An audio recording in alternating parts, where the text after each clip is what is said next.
Bonjour, Namaskar. Qu'est-ce qui change exactement? Rien. Absolument rien.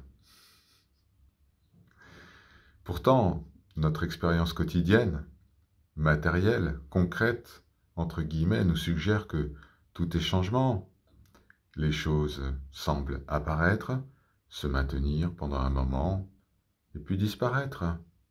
Elles ont toutes un début, un milieu et une fin. Le fossé qui existe entre perception et réalité a bien été décrit par Parménide, il y a de cela 2500 ans. Il nous incite à faire appel à notre raison plutôt qu'à ce qui est perçu. En effet, comment ce qui est peut-il surgir du non-être?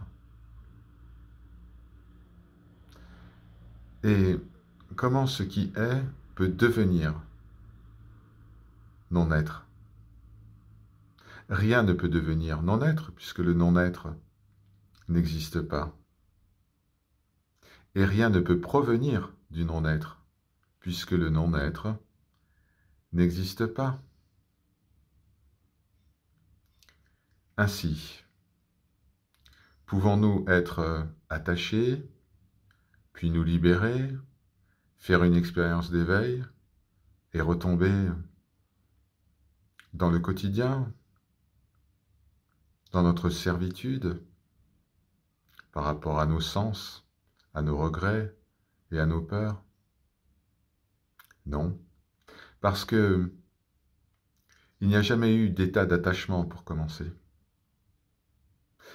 Ce qui est, et la seule réalité est l'être, la conscience, le soi. Si c'est la seule réalité, alors les états d'attachement, ces états de servitude qui sont générés par l'illusion que nous sommes un personnage séparé du cosmos qui prend des décisions et qui en assume les conséquences, tout cela est une opinion de l'esprit et non la réalité intangible, immuable, absolue et indestructible. Cette réalité que nous sommes, cette réalité que vous avez pu goûter lors des dernières vidéos qui ont été publiées sur cette chaîne avec Julie-Anne. Alors, qu'est-ce qui change? Absolument rien. Vous êtes toujours, par leur grâce, Om, Shanti, Shanti, Shanti.